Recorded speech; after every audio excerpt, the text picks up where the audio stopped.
All right, everybody, welcome back to the #1 television program in the history of the entire universe.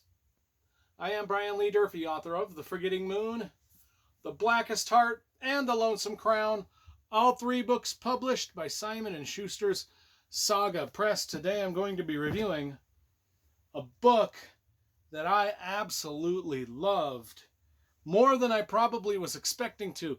You know when you go into a book with kind of low expectations and then you're just riveted? It's one of the best things ever.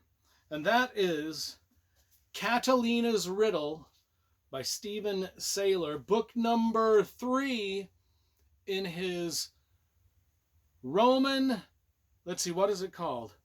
A Novel of Ancient Rome. It's actually his Gordianus the Finder mystery series, mystery novels set in Rome. Got the entire series here. This is book number 3. I think there's 13 books total in the series. And then I do believe there's 2 other compilations of short stories that go with it, but I don't do short stories, so I don't have those. Anyway, came out in 1993. It's got a great cover.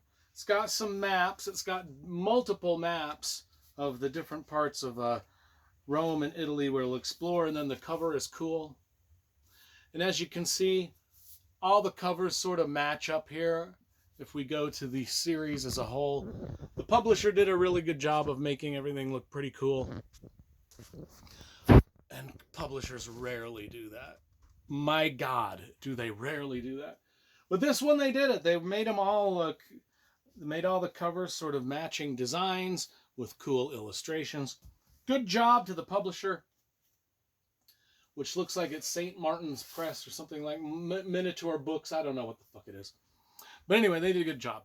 So 63 BC. So the first 2 books, I have read and reviewed the first 2 books in the series. We're to book number 3. If you want to watch those other reviews, you know how to find them. Just type in my last name, Durfee, Steven Saylor's name. Those video reviews will come right up on your television screen.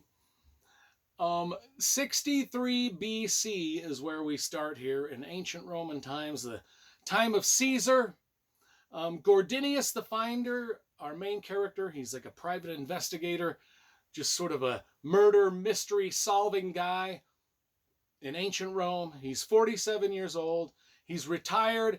He's just chilling on his farm, his dream to just chill on the farm because he's become disillusioned by the corruption and intrigue and backstabbing of Rome and the city life and all that. But who is Gordianus the Finder? This is kind of one of his... I read this passage and I was like, this is kind of exactly who this guy is. Plus, it says a lot about politics. So, I will read directly from the book. We know that I can't read out loud very well, so bear with me. I once thought that I served truth, and through truth, justice. But truth and justice are meaningless words in Rome. They might as well be obliterated from the Latin tongue. I discovered a man is guilty of some heinous crime, only to see him acquitted by a bribed panel of judges, if he was rich enough. I learned that a man is innocent, then see him convicted on spurious evidence and hounded out of the city, if not executed, because he had no money. Yeah, that's it. I mean, well, that describes politics, you know. Catilina, one of our main characters. There's 3 main characters. There's Catilina, Cicero, and then Gordianus the Finder, who tells the story in first person. Now, Catilina and Cicero are 2 rivals. They're 2 people going up into an upcoming election. Who is Gordianus going to favor? Catilina is born to money and the aristocracy. He's an aristocrat. The aristocracy. God damn, I'll edit that out.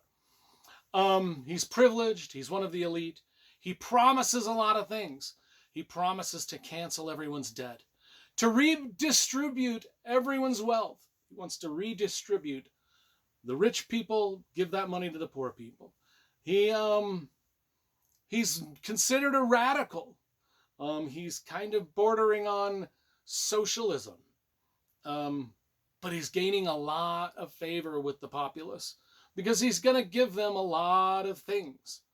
Cicero, on the other hand, is born of, common folk, no wealth. He's a self-made man. However, he is just as brutal of a politician. He's not afraid to slander his opponent, not afraid to tell lies. I mean, this really sounds like today's politics. Even Rome and American politics, interchangeable. You have to read this book to understand and appreciate the depths and the depravity and the murder involved in Roman politics from top to bottom.